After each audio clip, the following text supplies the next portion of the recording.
We have Janet with us. Janet, look, I understand you got some things, and I'm going to say, La Femme is where it's at. It's all happening, and you could get tickets, and usually when we do this, we do a week before. We give you a couple weeks from this. So whenever you see this, go get tickets. And Janet, you got something that I know people are going to want to see eventually. It's called Sky Curse. It's a TV pilot script. It's a sci-fi and fantasy. And it's based on a novel, Sky Curse: The Chosen Five. What's that about? Well, first of all, hi, Aaron. It's so exciting to be here today. Hello from Halifax, Nova Scotia, Canada. And Sky Curse is a dystopian in nature, dystopian script, but it's about fighting for human survival and finding hope, happiness, and self-fulfillment in a world of climate chaos and the ever-looming technological threats. So I can give you the log line. When a depressed dream engineer dreams apocalyptic future events caused by AI, she must beat AI at their own game, or else the world will face her worst nightmares. Okay, first of all, I'm already in. I don't know if you saw Creator. Have you seen Creator yet, Janet? No, not yet. Creator is really big right now, okay? And I have a theory. People are going to fight me on this, but I think it's Star Wars related. Anyway, I think AI is, first of all, there's so many movies on the subject, right? And it's a good sci-fi. But now that we're here with AI, it's a big buzzword. But I think your thing is good. Let me ask you this: the novel, all right? Because I have a couple stories and I want to make it into a novel, but I need someone who can make it like with words that make sense. Because I did a script. And I do it off the top of my head, so it's all over the place. But when I do a script, I'm like, how can I make it into a novel? Now, you did the other thing that I say do, because some people have a good script, but they don't do a novel. And I say a novel can get out there, and at least it's there forever. And then you say it's a movie based on a novel, because you know what I mean? True. It's an IP universe. It's something you own. And it's more easy, I think, to develop that into a TV show or a movie once you have the book, because the book gives you a lot of description. It tells you, about the surrounding, what's happening, what's the weather, what they're thinking. And I think in the script, you give less detail. So it's much easier to have the book already done, and then you move into TV or the big screen. You're right. You're right. Because I see, like, when they say adapted, right? Adapted. I go, okay, adapted. Can you adapt my script into a novel? That'd be good. Because I'm not good with words. I'm not good with like words that are like, and there's a certain thing that people are good with. Let me ask you this. When you came up with the story, did you do novel first? I'm assuming you did based on what you just said. Yeah, I did novel, but I'm very visual. So I started with doing photography and digitally enhanced images.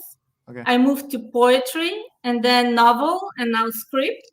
So it's all kind of connected. And I think, I started with novel first. But, sometimes you just see an image and you write a poem about it. And then a novel comes and then it turned into a script. So I think if you can do one thing, you can do the rest. You can, but I'm not good with like. That's why I'm kind of like, and I'm not secret about it. I feed it to AI. I go, can you write a book on my script? And it goes, I don't think so. And it does some things. I go, all right. Even paragraphs, you feed paragraphs, it still doesn't get it. That's why I say writers have a good, But I almost don't trust writers right now because writers steal scripts. I guarantee they're stealing it. So I need someone who. And they say do a ghostwriter. I've had that, but I go, oh, you don't get it. So I go, okay, fine. But I'm not good with what they call descriptive, and they call it flowery language, and they call it like things I'm just not good with. I'm good with dialogue. I'm really good with dialogue, but I'm not good with. So is there a way to make a script a book, or you don't know? You know what? How about that? You send me your script, and I promise you, I will not steal it. It's good. I guarantee you're going to steal it. Look, Janet, everybody says that to me, and I don't. Okay, we'll figure it out. But the point is this, Janet. Obviously, a lot of people have, and this is why I say, and this is the part of the biz that I know people, they don't understand this, okay? And they don't. And they almost don't want out there. But it's this. I've been given so many scripts, okay? And they say, make it into a film. I say, okay, well, all right. And then I put them in front of somebody who has the money or can direct it, right? They always go, I want to direct. I go, guys, this is why your movie doesn't get made. But I say, okay, why don't you do, and I do this, okay? I say, make it into a comic. They go, huh, right? But sometimes they don't listen. They just say, huh. Then I say, make it a story. That's what you did, but you did it first. Now you're making it a script. Good job. And you said something a moment ago people do not understand. They call it an IP. A IP means you are the owner of it. So the fact that you're doing a script, technically, if somebody else came and they said, I have another script, what do you think? You go, that's not my book. But what if they said, yeah, but we put it with this, that, and the other, meaning a new guy or a new, maybe character, or make it part of a universe that's a part of like Hunger Games. If Hunger Games came to you and said, maybe that's the other part of the world we didn't know, and that's how it got there to be dystopian era eventually. What do you think? Bring it on. See, I can work with you. I can work with that. Okay, so and that's what I'm saying. So I love it, Janet. Keep going with that. Are there other books that you've written? Yeah, I wrote Reaching Beyond Ourselves, Leading a Spiritual, Peaceful, and Diverse World. It's a book of poetry about my life. And it won the Beverly Hills Book Awards on the poetry category in 2014 and inspired me to keep writing. I have something for you. I already know, and I've been working on it. It's about women, and I have a feeling poetry. You have a way of making it. Oh man, no, wait. Okay, we gotta meet. Are you going to be, or are you? Where are you at right now? Like, are you? Because I talked to so many people that are around the world. I go, we're never gonna meet. My God, you're gonna be busy. I'm Canadian. I'm in Nova Scotia, but I'm flying to the Femme Festival this month, so I'll be in all the events. Okay, she's flying. Do you get it, people? They fly in for this. Okay, so that's the answer. Good job, Janet. Good job on the novel. Good job on adapting it yourself. What do you want to happen with this? Is there a script that you go, man, if somebody just had it, they could do it right now? Yeah, definitely. I want to see Skykers as a TV series. And I'm very passionate about promoting hope through my writing and turning my sci-fi novel series into IP universe and a successful TV series with global appeal. The global part is very important because I want to promote hope. I want to promote a feeling of happiness and self-fulfillment, something that we aspire to acquire. And I feel that writers and filmmakers have a unique opportunity to inspire humanity to walk into the future with great courage, tolerance, compassion, and peaceful intentions to be able to survive and thrive in a changing world. Okay, well, Janet, keep doing what you're doing. I keep telling people, if you have a script, make it into a book. Have someone that you trust make it in a book. Have it in a bookstore. Do it. So many people do Amazon, but I think Amazon's doing a lot of people in. So do Barnes and Noble. Get it there. Do it, and then there you go. And then it'll get taken somehow, even if you don't get it made. Because I have so many people that sit on a script for years. I had one that pitched me about, I don't know, so many years back. They said, everyone. I go, well, we know everyone through the show, right? It used to be called Live with Aaron and Kelly. Now it's Hollywood Live Today. It was called Hollywood Social Lounge. We've done a lot of things. We've interviewed a lot of people on the carpet. They go, introduce me to that person. They go, you don't get it. It doesn't work that way because they have a manager, they have an agent, they have someone. Sometimes you're a friend of someone, but even them, they're like, go through the proper channel. I go, yeah, do that. But the point is this, and I love that you said it, Janet. You're doing it yourself.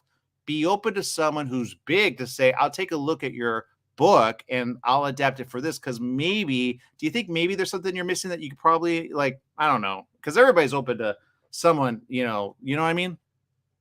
Yeah, always. I'm always open to cooperation, partnerships. I don't have an agent currently, so whatever the future brings, I'm open to that. Okay, I guarantee there are people listening right now that are like, I can help you. But you need to say it again, because I know people are kind of listening, but they're not listening. What is the synopsis really quick, or the log line, whichever you want to go with? Okay, so when a depressed dream engineer dreams apocalyptic future events caused by AI, she must beat AI at their own game, or else the world will face her worst nightmares. I guarantee you there's a producer, actress, person listening right now. Like I say, I could do that. I could be that person. All right. Thank you very much, Janet. Thank you for doing everything you're doing. Thank you for bringing it. Again, La Femme is more than just film. It's also script. And they should do I hate analysis. Analysis is so because it's perspective. But I say you should say, where are the holes and what can we do to make it go next level? And then who's going to option that? pay you, Janet, because you need to get paid. I know you're Canadian. You already get credit for that. So that could be made. And there you go. And then boom, right? Sci-fi. All right. We got to take a break. Thank you, Janet, for spending time with us here at La Femme. And thank you for bringing it to Hollywood Live. My pleasure. All right. More after this.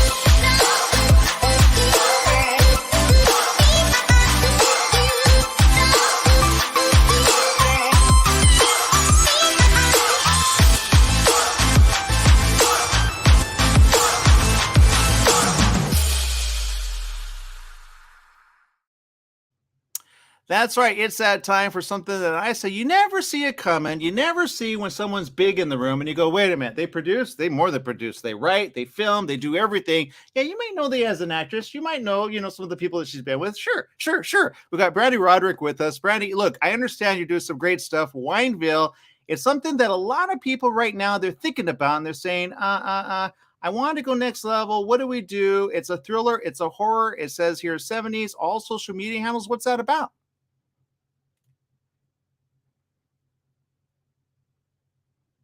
We don't have your mic. Let's start this over. I think we need to start over. Let's start over. Brandy, can you hear us? I can hear you. Okay. Yeah, we can. We were not getting your audio. Let's start it over, Adam, and then we'll go live with it, and we'll introduce it a little different. And you can hear me? Yeah, I can hear you now. Okay. Yeah. Okay, we'll be right back. Hold on. Let's go to a little quick one, and then just bring him back the way you do. All right, Adam.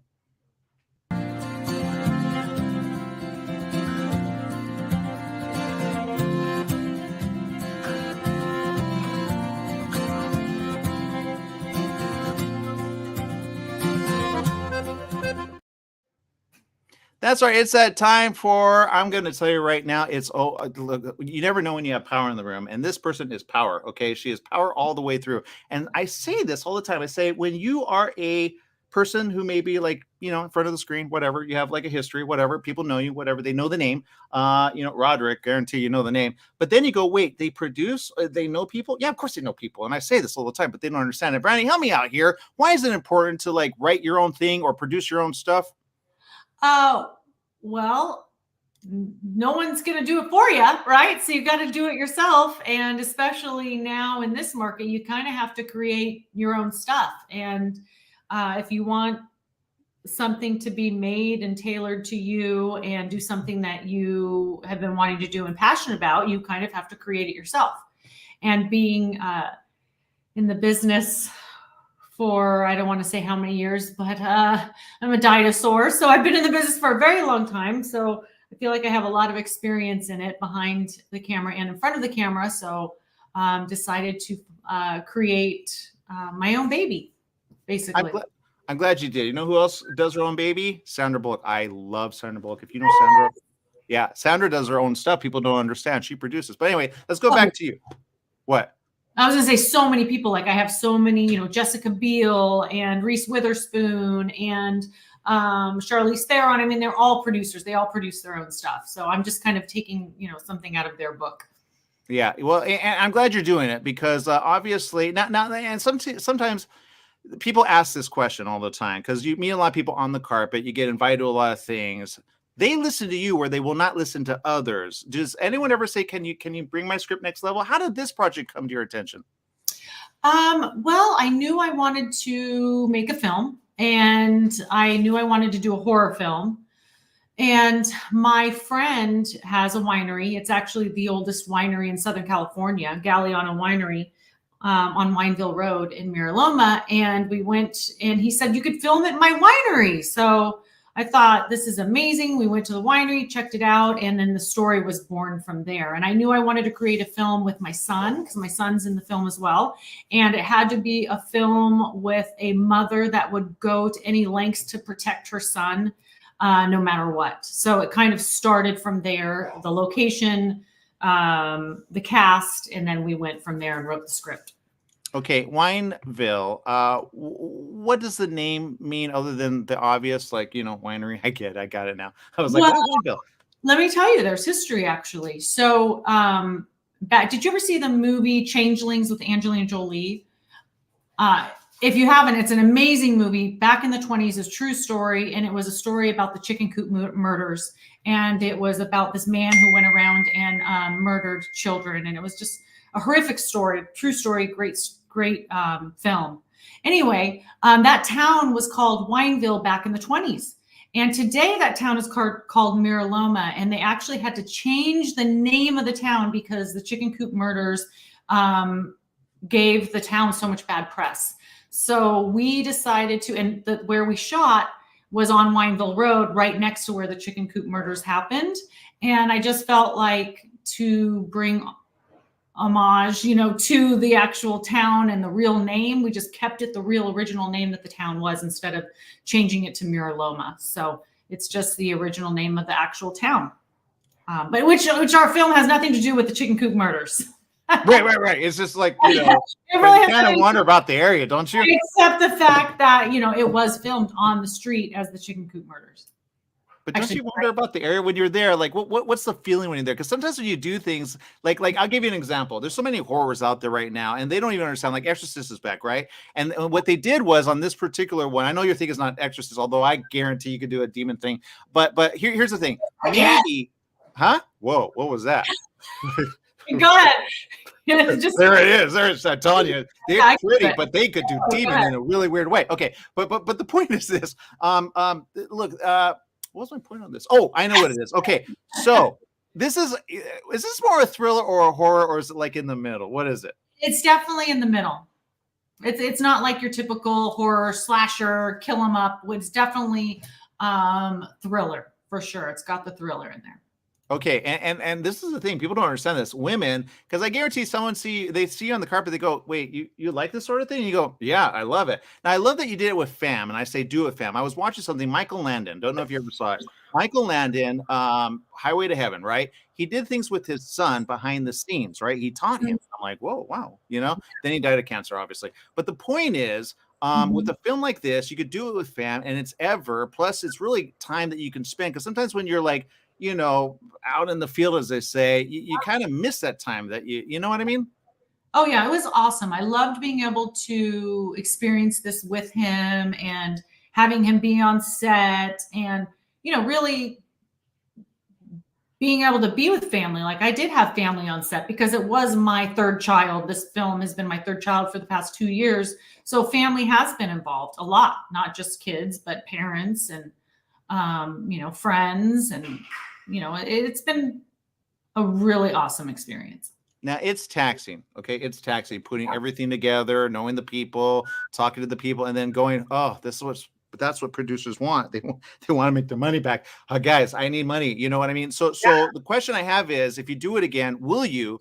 I know you're up for like, hey, and I think if anything, sometimes this is where people don't get it. Don't do demon, okay? But do like a haunting. I think there's a haunting film that you could do. What do you think about that? No, I'm not into supernatural. I will never do a supernatural thing. Nothing with ghosts, nothing with demons, nothing with anything like that, because that shit scares me. That makes sense. I'm all about serial killers and slashers and stuff like that. But I don't like anything I can't control. Like, at least you can try to fight back with a serial killer. You can't fight back with the freaking devil. You know what I mean? Like, that stuff scares me. The Exorcist stuff that happened, or remember in Poltergeist, all the crazy stuff that really happened on set and the people dying, the real stuff that happened on The Exorcist. Like, I have no interest in that whatsoever. I don't want to mess with any crap like that. No way. All right, well then, there you go. I mean, horror leads to that at some point, but okay. But the point is, Brady, I love what you're doing. Keep it going. I think you need to team up with like Sandra Bullock. Team up with Sandra Bullock. I guarantee. Did you see? Yeah, she's awesome. That'd be great. Everybody knows Sandy. Okay, but if I call her Sandy, she's gonna hate me. So no, team up with Sandra. Say, hey, do you have something that you're working on? She goes, yeah, and then you go, I'm not about that. But she does something not supernatural, but maybe you do. She would not. Will she do horror? Anyway, team up with someone like that, and then you go next level with them, and then you make them a lot of money. They make you a lot of money. Boom, there you go. What do you think? I think it's great. I'd like to team up with Elizabeth Banks. That's who I would like to team up with. She's like killing it right now producing. They are. And see, you never understand this. The smart guys do, and the money guys do, and they go, yep, whatever you need. So keep it going, all right? And thank you for bringing it to La Femme. We cannot wait. Are we going to see you at the carpet, or are you going to be out of town? We'll be there. I'll be there at our red carpet, which is on my screening, which is the 19th at 6 p.m. And we are having a red carpet starts at 5 p.m. So hopefully you guys come to the film, and we'll have all the cast on the red carpet and answering your questions afterwards as well. Okay, awesome. Keep it going. Thank you for spending time with us here at Hollywood Live. We'll see you around the corner, as they say. Yes. Bye. Okay. In the beginning, all films were short. It's not a charity. We're not here to help you. We're not here to help your cause. We're there to make our money make money. It probably takes a year to 2 years to really start seeing money. That title of executive producer on a feature is not the same as the title of executive producer on a television show. Don't give yourself a bad review before you start. I'm sorry, I'm super awesome, and this is my pitch.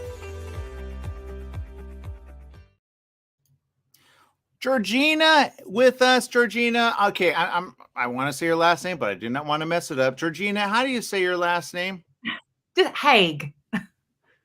Yeah, I still like don't the want to mess it up. whiskey. Like the whiskey or the chocolate. Where's it from? I think it's German, maybe. Oh, Bit of I got a German story you're going to want to hear, I guarantee. Okay, Georgina, let's talk about this. Let's talk about this. It's look, you have something here. A lot of people are going, wait, what? It's called Ashes, and it's a comedy, but it's a little humor that they go, you never know, but it's inspired. What is it about? Like, there's a bunch of true stories. They're a little or a lot. Which is it? Well, I guess it's inspired by a true story. I forgot to pick up my late father's ashes, and he was a really on-time person. And so it was quite an ironic fuck up. I'm not sure if I'm allowed to swear on this. But I just edit it. Don't worry about it. We're thank God we're not streaming live. Heartbreaking, but I saw the humor in it. And so the story started from there, but I added a few other plot twists to kind of color it and to kind of give it a story within the story. And so that's why I say it was inspired by true events, because in the end, there's this slightly cruel prank that happens that didn't happen in real life, but yeah. Yeah, I find it. There was a film I was watching, and there's a wolf in it. And I go, "How is that based on true reality?" They go, "Well, I know it's a theory," but I go, "You just want people to watch it, whatever." Anyway, I get it. It's based on a story. Some people can talk about stuff in interviews. I'm not sure. I don't know. Anyway, I got an opinion on that. Okay, so look, good stuff, by the way. Now I will say this, because people say, how can I turn that into a story? Because some people come across stuff like this and they go, but I'm not a writer. Did you start off like that, or were you looking for an idea and you're like, oh, I have an idea right there, or did someone say, you know what? Maybe you can do something with that. Like, where is the start of that when it happens, and why you versus someone else? Because I would be like, give it to someone, but I don't know. Yeah. Well, I guess I've always written, and I've been working on a feature script for a long time, and I've been developing other projects for a long time. But I've always concentrated on acting because that's just what I've been doing mostly. So I've always done the developing and the ideas and the producing and the writing on the side. And I was at a point with my feature where I wanted to get it up, but, I thought, well, I need experience. And then the, stuff happened in my family, and I had the idea for the short, and I thought, well, this is an achievable goal. I love this script that I've written, and I want to make it, and I think I can make it. So I was like, I'm going to concentrate on that and get this up, and then, maybe aim to do the feature afterwards, which is where I'm at now. So I was determined to make it. As so many of these creatives will tell you who you interview, it's such a battle to get anything made. But, the great thing about the short film as a format is that it's achievable. People can get the money together, can get the budget together. I knew a lot of creatives who I'd worked with in the past at this point in my career, so I knew I could assemble a great team. And I was just very determined to see this vision through.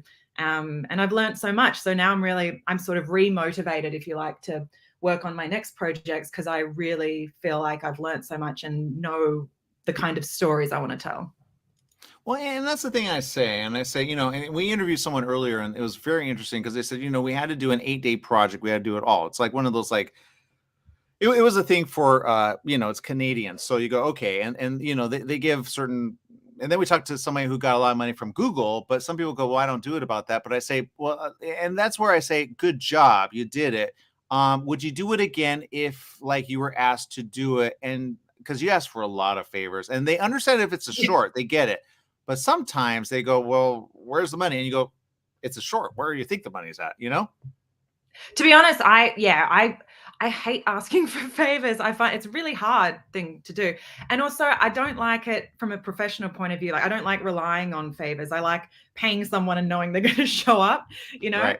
So I really did try to, I worked hard to raise a really good budget for this so that I could just pay everyone award minimums and yeah, we still relied on favors, of course, but we really aimed to pay everyone as well, which was great. And I learned a lot doing it that way too, because you have to write out proper contracts and stuff. So yeah. Well, and even look, every festival is this, and it's true, and that's when they say I'm in the festival circuit. I go, that makes sense. I get that, but it takes time, it takes energy, it takes money, it takes promotion, a lot of it, and sometimes the people just don't promote. I go, why not? You're not working, so why are you not promoting? So I say, have them at the premiere, demand it, put it in the agreement, okay, that you have to be in the promotion part, because nowadays with like social. And like the way we're doing it, you can be anywhere and still do it. There's so many like CNN does it, NBC does it, ABC does it, CBS does it. I've worked with NBC, I get it. So the point is like keep it going, keep it doing, then just keep promoting. But what's next for you? Because you say I'm like I got it, now I want to do it all the way. But how much money is that going to take? Yeah, a lot more, a lot more. But yeah, the great thing is I've just having this short on the festival circuit and being involved in festivals like this great one and ones in Australia. And I was at Dances with Films a few months ago, and that was great. And I'm meeting so many people and meeting with different. It's been a bit of a funny time with obviously the writer's strike and all of that. But yeah, like it's been a great time to be talking about the next project when you have something to show, when you can send someone something that represents what you can do. So I don't know, like obviously it's going to be a huge challenge to get the next thing up, but my idea is that it has to be rejected by 37 people and then I'll stop. Why? That's, you know what? I have a script on 30. Well, I'm not going to put that out there because I guarantee it's going to be a thing. Everybody's going to have it. But anyway. How many? Everybody wants to take my idea and then they want to run with it. No, I'm not doing it. But why 37? Just out of curiosity. Because I don't know. I think as an actor, you deal with a lot of rejection, and often you can put down like 20 tapes and then you get a yes and you get some amazing job. And so I feel like my whole career has been built on a bunch of no's, and then someone says yes and gives you this little doorway, and then it happens again and again. And so I think it's just so important to stay motivated and to kind of if you set yourself up with like, okay, I'm expecting a bunch of no's, but then keep trying and then maybe someone will open that door for you. I don't know why I picked 37. I think 38 is where that's the story right there. 38. It's really sad if someone had a yes for number 40, Yeah, right, exactly. No, I stopped. It's 37. You're the 38th. It doesn't work. And you go, what? No, but I love it. It's such an odd number. You go, why that? I think there's a story there. 37. Anyway, it's a thing. I literally have. I think I need to say it as because my story is either the number. No, I'm not gonna say it because we were gonna do it. It's 39 or 32. That's the story. Oh, okay. And it's a sci-fi. So, but that's my story. Okay, I put it out there. This is the information right there. But my story is on. But I love sci-fi, by the way. Do you? Yeah. So mine's a sci-fi horror kind of thing. Oh, mine doesn't do. I do a horror, but that's a different horror. But this is 39 or 32. It just depends on where I go with that. So there you go. But anyway, I got to say it through, and then I record it, and then I put it as a transcript, and then boom, done. But I need somebody that can write a novel. Can you turn your story into a novel? The feature idea? I could, and I am also married to a writer, so I could potentially bribe him. I would. That's how you work together. You do that and you say, look, I need this error. And he goes, okay, I got it, man. Because he's there, right? I'll do all the school drop-offs for the next month if you do this. There you go. You got it. That's how you do it. All right. Keep doing that. Keep writing. Keep going. There you go. Because we're with a bunch of writers. Thank God the strike is over. My God. For writers, not actors and actors, you got to get it together because, yikes, you guys are out of a job for a long time. If you don't have actors to work with, you guys aren't making anything. So put some pressure on them. Say, yeah, unfortunately, AI will, I really hold firm with AI will not replace actors. That I have hopefully one job that'll never be replaced by AI. But then it's story. But if you test it out, okay, I've tested it out. It literally does everything simple, so it doesn't make a big one. I'm trying to make my script into a book using AI. It doesn't do it. It changes everybody. It goes, I like that, and you go, that's a kid story. So it does kid story. That's why people are getting found out that are doing kid stories. I'm part of people like on groups on Facebook, and they're saying because they all have the same story because it's giving out the same story. So AI, if you're on AI, it's the same story again and again and again, and it's always about a little boy or a little girl, usually in a field of like something. So you got a job for days. I would keep trust being in creative. your own brain. I would like. That's the point. Invest in your own mind. I feel like you've got it in you to write this novel. I believe in you. you. Don't let it stop you. It's going to be there anyway. So that's the story. All right, Georgina, thank you. And we'll see you around the corner. And thank you for bringing it to La Femme. Thank you so much for having me, La Femme. And I hope it's a wonderful festival. Mwah.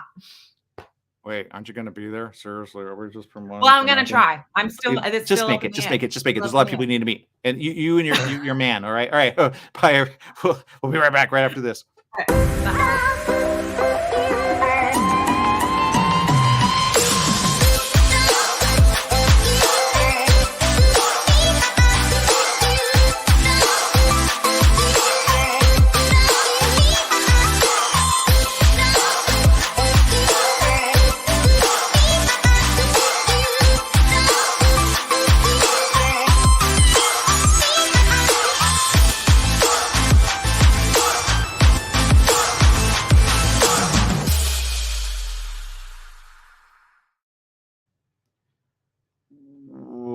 I think she's gone, Adam. So we're gonna have to re-edit this. Let's go back to a break. You have the wrong one selected. We were just over with her, or it just yeah. She's gone. That's the one we just interviewed, Adam. So I think next is it doesn't have a name. Mother is the thing. Are one of you? Did you guys write Mother? Did somebody write Mother here? Because we don't have a name on the program. No, Mother's not here. Next is Chloe and Sarah. Okay, because Georgina was highlighted right now. So let's go to Chloe. Let's take it to a break and then come back with Chloe. You good, Chloe?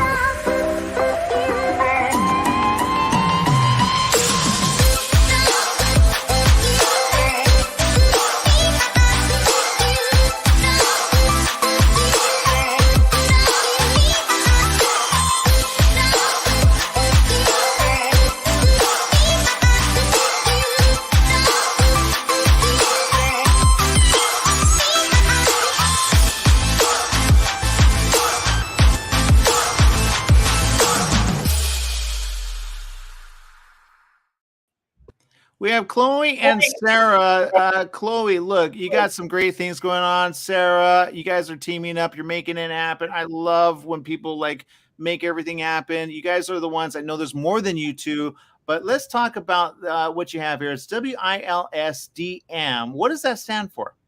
Wildem. Aaron, nice to meet you again. By the way, I met you last year. So I met you last year with my dad for Catch the Bus. I remember that. And I'm like, dude, he has so many more in him. Did you do anything else? We're trying. Yeah, we've been in a few other festivals since then. We're trying to make it a feature. So I'm writing the screenplay right now for that one. And yeah, so he says hi. Oh, I love him. He is so good. He's a good actor. I guarantee. I would cast him if, like, yeah, I got to write a story for him. Yeah. All right. So let's talk about this. Why, like, what does this mean? Wildem is you find out what the film means within the first 2 minutes. So it's kind of part of it. We can't reveal the secret. Hopefully they didn't cliff note it for you. Well, but it says here, Mia makes a passionate plea for the little guy in the bedroom. WILSDM. I hope I have the it right. But let's talk about it. Sarah, what brought you onto this? Because Chloe sometimes she wants to say it and she just like, I go, let's call promotion. You're on for like a lot of minutes. Let's promote.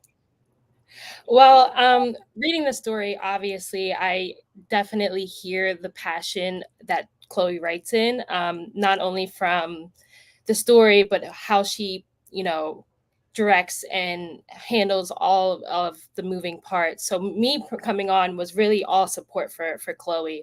Once we connected, we definitely were all in on this project, and I am so grateful that she has brought me on as a producer. So it's been a journey for sure. Well, and producing, modest. She's being very modest. Is she? That really helped. What's she like as a producer? Sarah just was on it. I had two producers, and my other producer's at a wedding right now. But Sarah just came on it because we had so much to do. We had casting. I had a very short time to make this happen. I got summer Fridays for my job, and I just was like, we're gonna shoot this by the end of summer last year, and it was an ambitious script. An ambitious production, and Sarah was involved from the location scouting to casting to getting all the ads up, and same with America, and it was just a whirlwind of getting it done, and she just stepped up, and I really appreciate her for that, and she's been helpful ever since. So kudos to you, Sarah. I'm really happy I found you. You do understand, Sarah, that she's trying to get you for the next one. That's why she's like, you know what I mean? She's like, how hard it is to get a producer that, you know what I mean? So Sarah, obviously, what is it that drew you to this project? Because Chloe's always so very quiet about, although the last one you said what it was about, but it's like, we got to get people there to want to watch it. You know what I mean? Well, I can tell you what it's about. I'm telling you, I'm not going to explore the title. I didn't want to break the secret to the title, but Wilddom's really about, it's about a woman's body not always wanting a sizable package in the bedroom. And it's a dark comedy. It's very different from some of the stuff I've made before.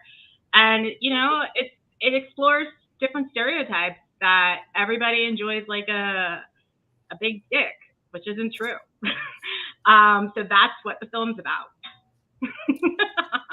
And you know what? It's really inspired by Euphoria.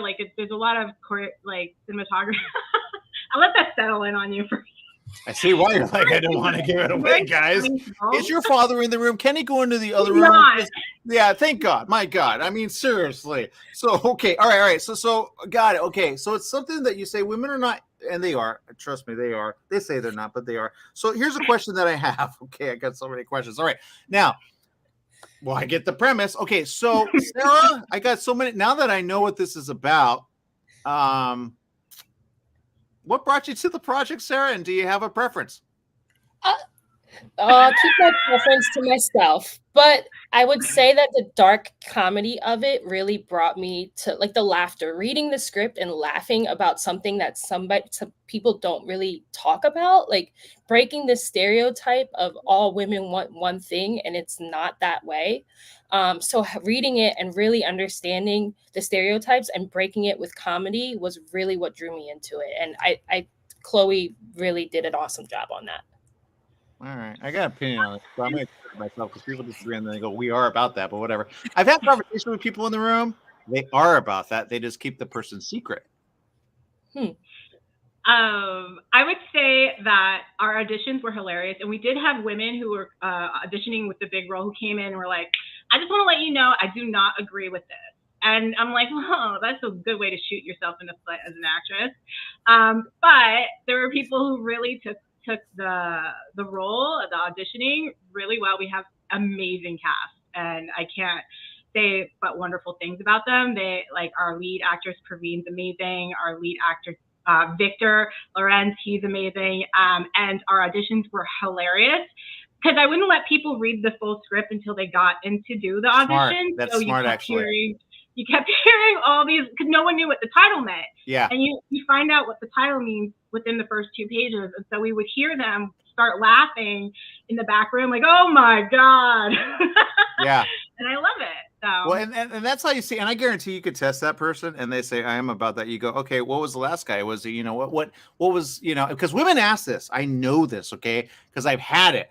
I've been in the room and I hear it and I go, huh? And then I've had someone say, oh, because women say, how was it? Or they say something to women that just know. So tell me, I want to know. And then they go, is it, oh, heat pack, or he packing, or you know what I mean? And then the guy's like, yeah, but then you go, well, and then some women are very graphic. I know we're still that show right now, but I'm gonna need a job, ABC. You're gonna hate me. But here's the thing, all right? Here's the thing. It's a film, okay? It's La Femme. But the point is this, okay? Who's the guy that played Lil, and who's the guy that played Big? Because I guarantee the guy that played Lil doesn't want that out there. He's like, it's an acting role. I'm not Lil. It matters to us guys. You just don't know. His name is Matthew Brown. He did a great job. There's a lot of dancing in our film. We did a lot of like CW, like cool shots in it, and he danced. And like, there's a comparison of like, of course, the big guy with the big package that every girl supposedly wants, and the guy, and the idea is that it's not just about the thumping and the grinding. It's about why is that? That's not exactly important to her, and maybe it's more about cuddling and just connectivity. And if that's the case, then why would she want someone who makes her in pain at the end of a week long exploit, or even a night of pain afterward, leads you 3 days later because it didn't match up. So I think sometimes, and it's actually more common than you think. I think we always hear about, oh man, he had a big dick, and you're like, yeah, but honestly, that's not always true. And so this is exploring the other side to it, and I think it's a fun time. That's how they're left with the baby. Anyway, so there's the story. I'm sticking to it. What? Look, it's always about how can I don't even want to. There's so much. I've done research on this. You have no idea why. I am part of people. There you go. I have people in the industry of like, okay, there are people. It's true. I'm not going to say it. Anyway, good job. Keep it going.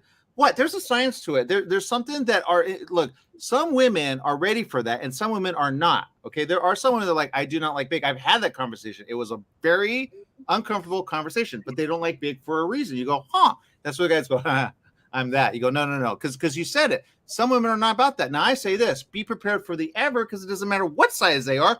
You're going to say, do you make money or not? Because people, it's a baby involved. And if there is no baby involved, then I go, okay, you're good with that. But again, they keep them on the side. And so if you break up with a person, they're going to go back to that because they know the guy. But he may be with other women because I guarantee he gets a lot of women. Anyway, that's the story. I'm sticking to it. All right. Sarah, do you have anything else to say? Come watch the movie. It's premiering October 19th, and we want all the people to come in and see this side of it. So, yeah. I see why you're getting buttered up by Chloe, because Chloe's like, you're doing the next project with me. Where is father? He needs to put some perspective here. Chloe? He doesn't know anything about this film. He's out. Thank God. He's going to figure it out. He's going to want to, come eventually. Don't invite him. All right, anyway. There's a story. I'm sticking to it. Seriously, I cannot have my mother watch this. Mother, do not watch this. If you're watching, look away. Oh, too late. Anyway, okay. Thank you very much. And keep it going, guys. It's just it's a topic. Women talk about it, but I guarantee you get them in the room, they're going to say it. That person says, I'm not about that. She about that. Okay? That's the answer. Okay, bye, everyone. It's a conversation starter at the very least. That's definitely what this film is about. Go watch it. All right. Bye, everyone. Thanks. Bye.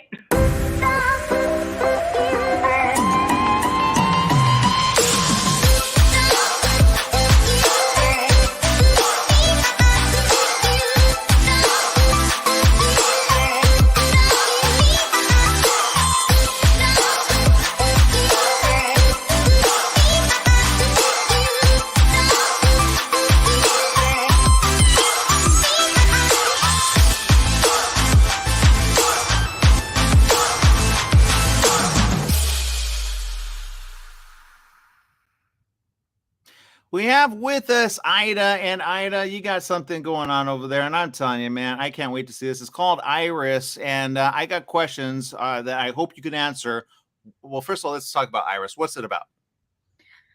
Oh, Iris is about a ballerina who is trying to get into conservatory, and meanwhile, she's trying to handle life.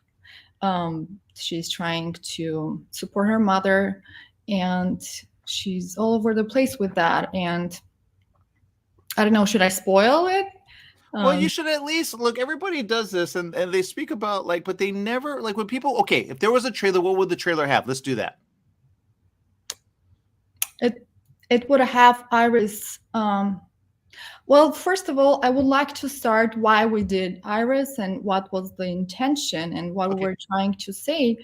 And so this is a product of USC. I graduated USC, and this was my thesis project that I directed, and it was written by Carly Rogers, and it was produced by Jose Andrews. Carly helped us a lot, and Caleb Smith.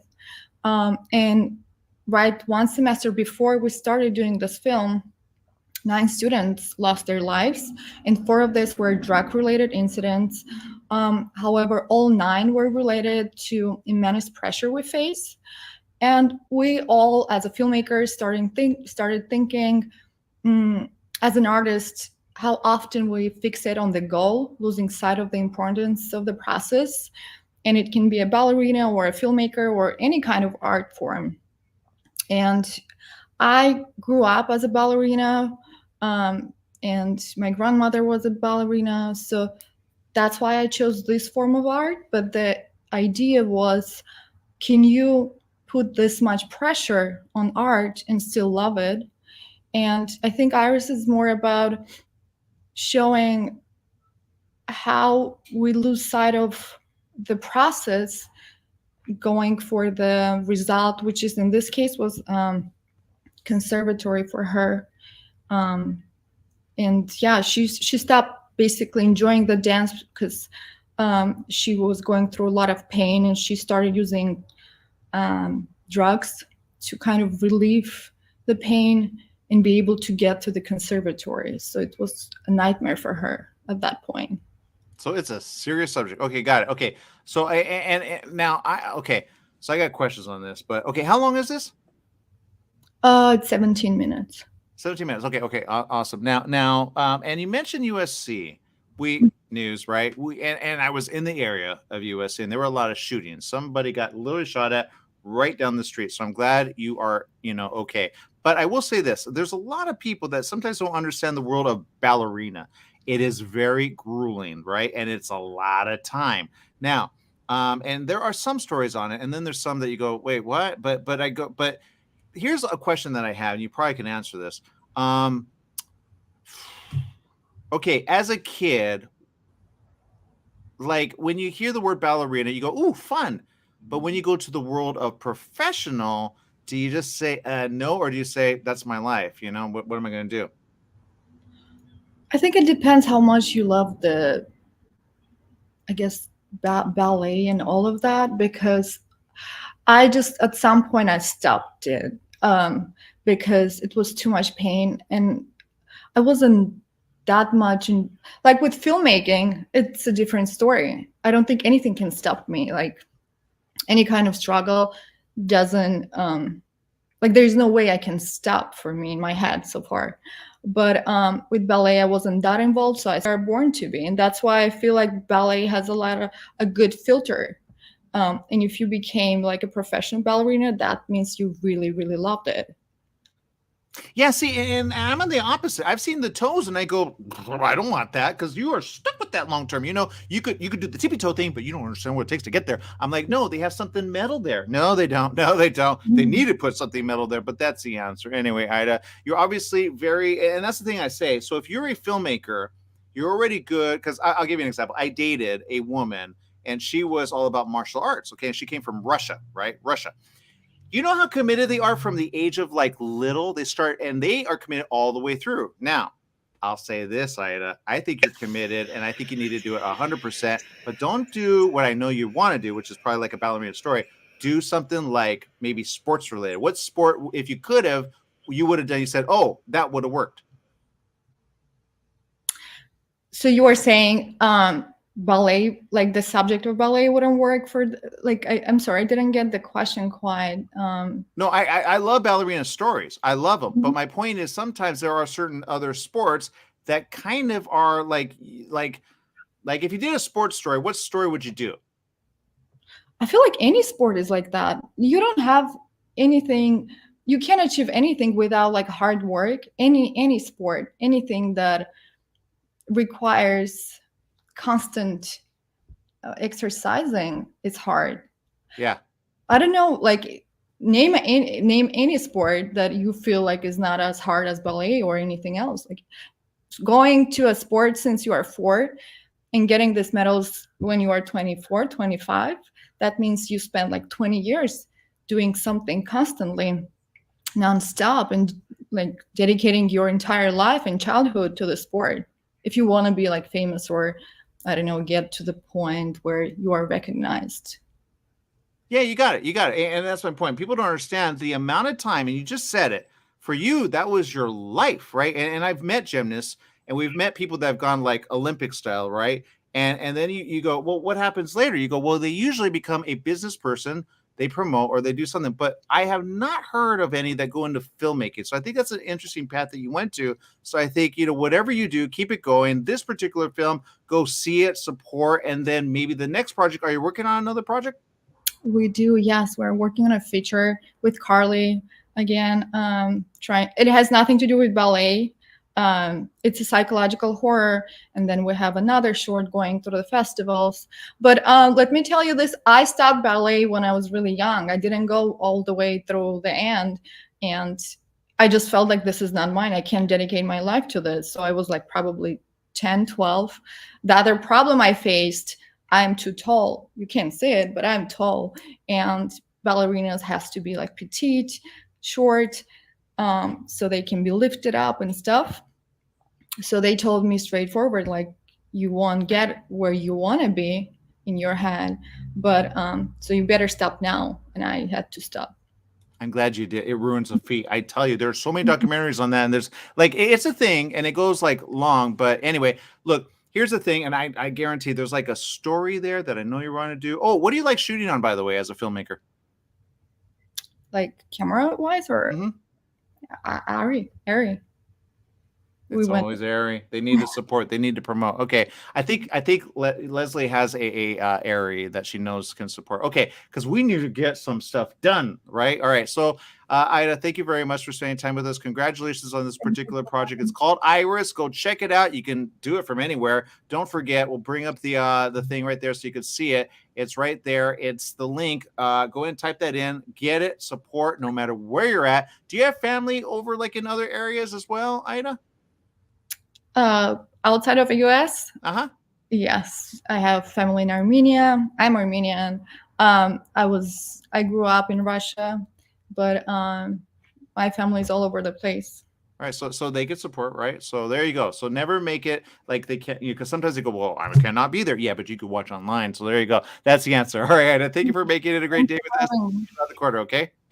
Thank you. Bye. All right, more after this. In the beginning, all films were short.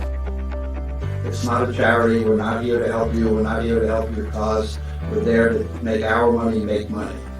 It probably takes a year to 2 years to really start seeing money. That title of executive producer on a feature is not the same as the title of executive producer on a television show. Don't give yourself a bad review before you start. I'm sorry, I'm super awesome, and this is my pitch. We have Gail with us, and Gail, I'm not going to lie, it's a theme. I find it every single year. It's a theme, and it's called Puppy Love. It's a documentary about puppies that go from total what to what? Okay.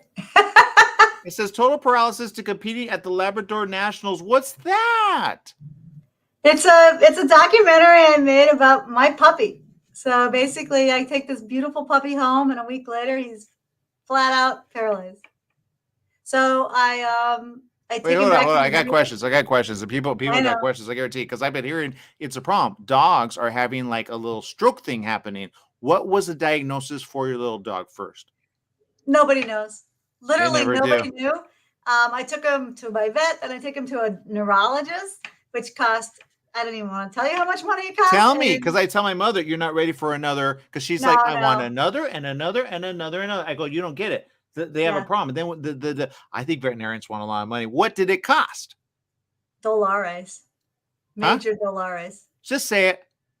It was like $2,000 in one day. Like in one day. So anyway, she like tells me, go home and take these like horse pill like antibiotics, and I'll call you once I get the test results. And 2 days later, she leaves me a voicemail.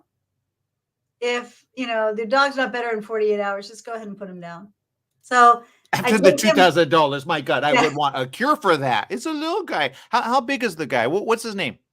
Well, his name is Scout, and I just was in a hunt test with him today. He did really well. He passed. He got a gorgeous ribbon. I don't have it here to show you, but anyway, he's doing really well. So the story is he and his sibling mates, his litter mates, become paralyzed when they're 8 weeks old, and all of the vets told us to put him down, but I take him back to the breeder, and I hang out with her and her friends who I never knew. I didn't even know what their names were. Like, I didn't know who these people were.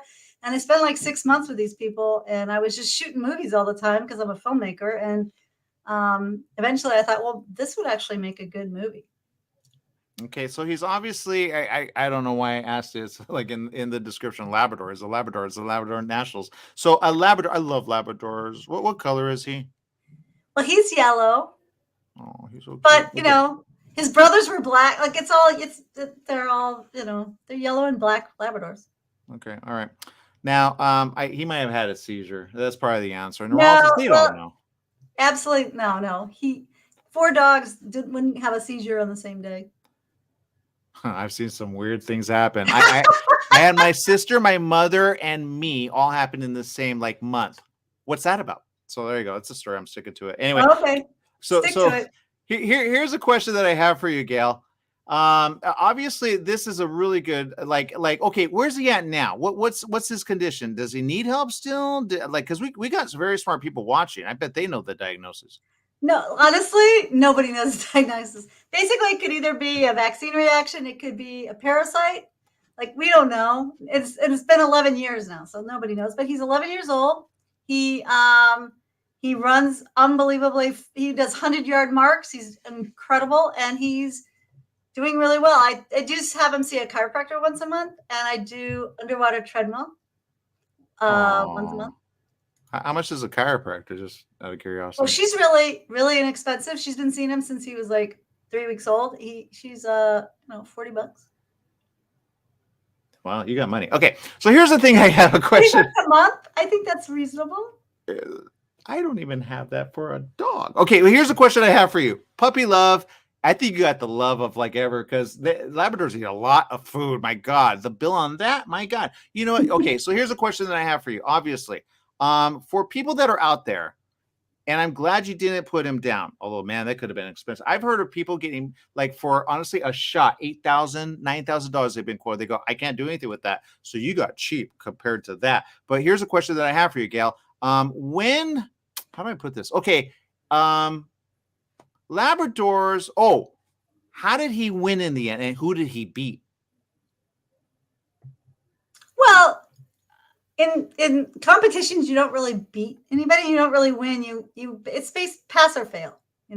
So like today, he did a working certificate, which he did really well, and he got a big, huge ribbon. And he's going to be recognized by the AKC because he's literally the oldest guy out there. Most of the dogs doing this are under 18 months.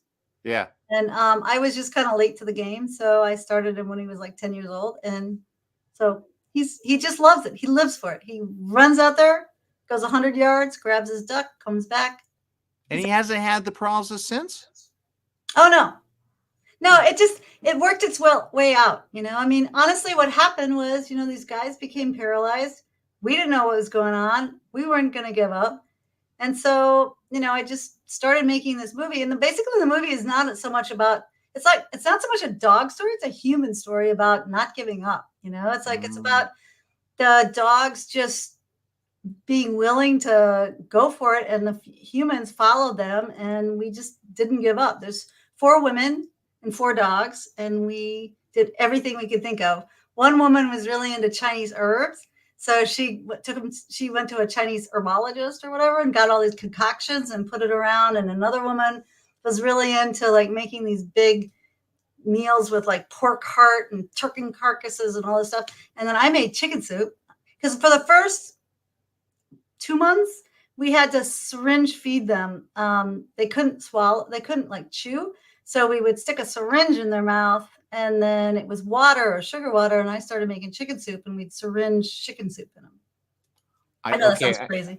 No, it doesn't. I think you can save dogs. You can save dogs okay, and that's the thing. But I do say this, some people do not have money, but I say this, try to. My mother literally spent $1,000 on cleaning the teeth of a little Pomeranian dog. That's why I say you get it. Like that's $1,000 for a dental Well, I mean, cleaning. they're your family. You would, you do what you do for your family. But so the movie's about not giving up and having hope and not giving up on those you love.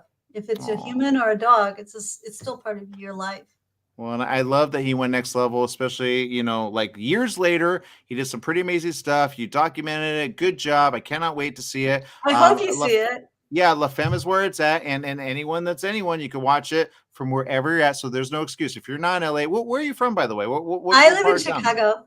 Okay, so are you going to make it or are you going to? Oh, yeah, I'm at the festival. I'm half thinking of driving out with the dogs, but I probably won't. I don't know. Aww. So I was in a festival where the dogs all came for the premiere, the world premiere. Yeah. And it was so much fun. They were there for the Q&A and everybody wanted to do a selfie with the dogs. And it was, they're happy boys. They're all happy boys to be alive, I have to say. Well, and they're good to heal people. They just understand, you know what I mean? And they heal so much other people. Some people say they take on the stuff from other people. Sometimes it's even a tumor and you don't know it's a tumor. I had a friend who actually, she got stuck. They said it was a seizure, but then they found out it was a tumor. I go, oh, that's the answer. So if you did a scan of that, although that's expensive, but they should make it like inexpensive. And then boom, you could figure that out for any animal and human as well. It's called an MRI for a dog. I know someone's going to figure it out, guaranteed. All right. Thank you, Gail, for spending time with us here on the show. I just really appreciate you having me. Thank you so much. Absolutely. Thank you for bringing your film here to La Femme. Yeah. Bye. Bye.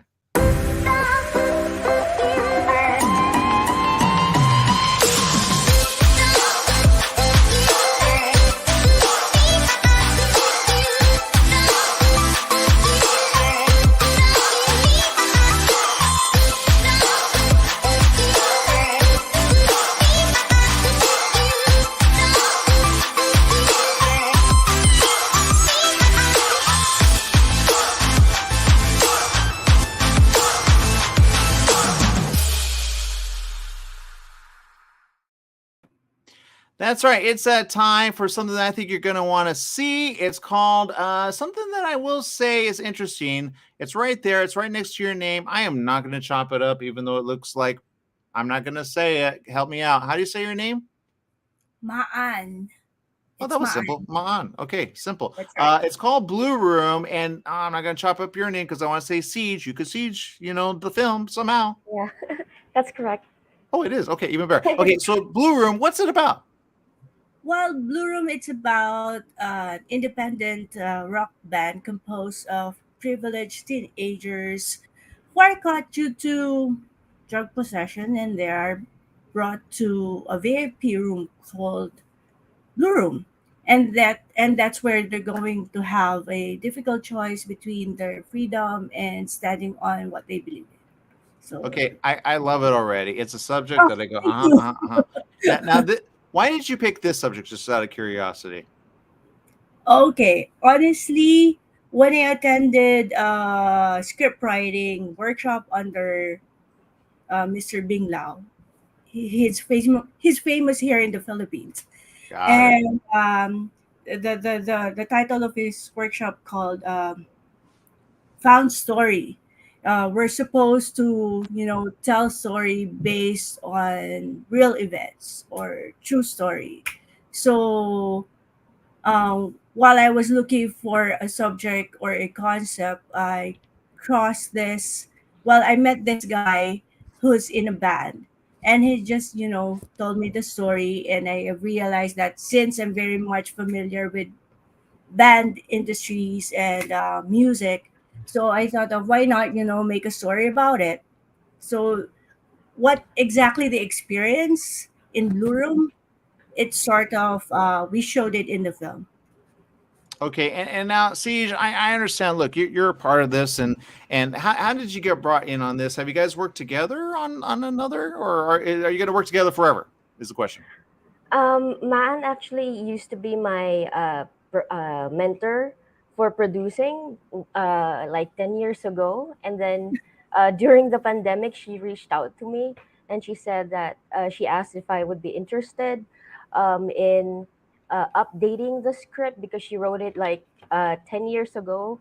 So she wanted, I guess, a fresh pair of eyes to look at the script because she already got funding to make it. And then after finding about the subject matter and what she wanted to say in the film, I immediately said yes. Okay, and you did. How long is it? Around 1 hour, 44 minutes. Okay, so feature. Okay, so you did the feature. Obviously, it's there. I haven't seen it yet. I need to see it. For those that are like, okay, let me put. Okay, where did you shoot it? Because I know you said that you're there in the Philippines, which I didn't know. Which it's a different time there, right? Because right now it's 5 in the evening. It's going to be night, but there is it like what time is it there? 22 in the morning. So you have morning time. Okay, awesome. So technically you're ahead. So technically it's next day, not today. All right, because I have somebody who is from the Philippines. He has a studio here. He said, "Hey, what can we do?" And I said, "I don't know." But so here's a question that I have for you. Where did you do the shoot at? We shot here in the Philippines. It's in Antipolo City because we shot this during the pandemic time, and we have this health protocols that we needed to stay in one place. We call it lock-in, meaning we can't go out. We have to finish the film, inside that area. Well, we can go out, but we have to follow some health protocols, so it's kind of difficult.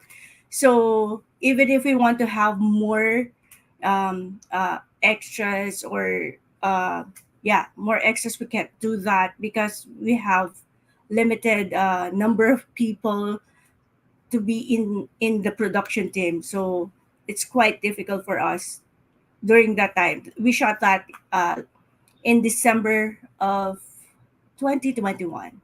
Okay, and I have a question. It's actually completely 100% because I said this to someone. I said, look, when they go on strike, go to another completely different country, and they're doing it 100%. You don't have the same rules that we have here, but you do have protocol that you abide by because the Philippines are very you go on lockdown, and that's the answer. But the question I have is this: let's say I wanted to take something there, right? And I wanted to do it not in a room, but I wanted to do it like I don't know in town. How much would it take to do it with you guys? Because it seems like you did something really good with this film. How much in terms of financial or logistics?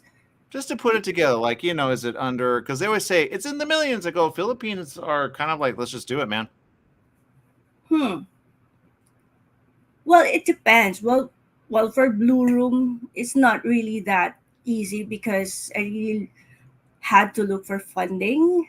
Yeah. At first, so what I did, I submitted to Cinemalaya Film Festival. Cinemalaya Film Festival is a long-running independent festival here in the Philippines. So what they do, they call for submission, just script, or maybe during my time, because it changes every year. So during my time, I submitted a storyline with sequence treatment already, and then they're gonna choose top 30. After that, you pitch. After the pitching, they'll choose top 10, something like that. So the top 10 will receive a seed money amounting to 1 million pesos. That's, I think, around $20 million. But we still have to look for a financier. So it's Did you not say that 1 million pesos? That's just a seed money. So that's why we had to look for a counterpart financier or an executive producer. So I'm typing this in. Everybody should be doing this right now. Hold on. So they did 1 million pesos, right? In US dollars. And you said that's how much did you think in US dollars? Around 20,000. 20,000, yeah. Around, am I right? Yeah, around 20,000. Yeah, it's not 20 million. You got, it's 20. Well, I hope so. It's equivalent to right now. I could be wrong. Maybe is like, okay, I have the Mexican peso. Is it like, I don't know. Anyway, Mexican pesos, it will be $55,000 in US dollars. You made a film for how much? No, not 1 million. More than 1 million, actually. 1 million just a seed money. That's why I had to look for pesos. Yes, 1 million pesos. That's why I had to look for a counterpart financier, meaning a studio. For how many more pesos? Huh? For how many more pesos? Like, wait, around 3 to 4 million. Oh, we got a film. We got a film. I'm gonna go to the Philippines. Now I understand why they No, do it in the but Philippines. You don't get it. You don't get it. Here, $1 million is way bigger than a peso.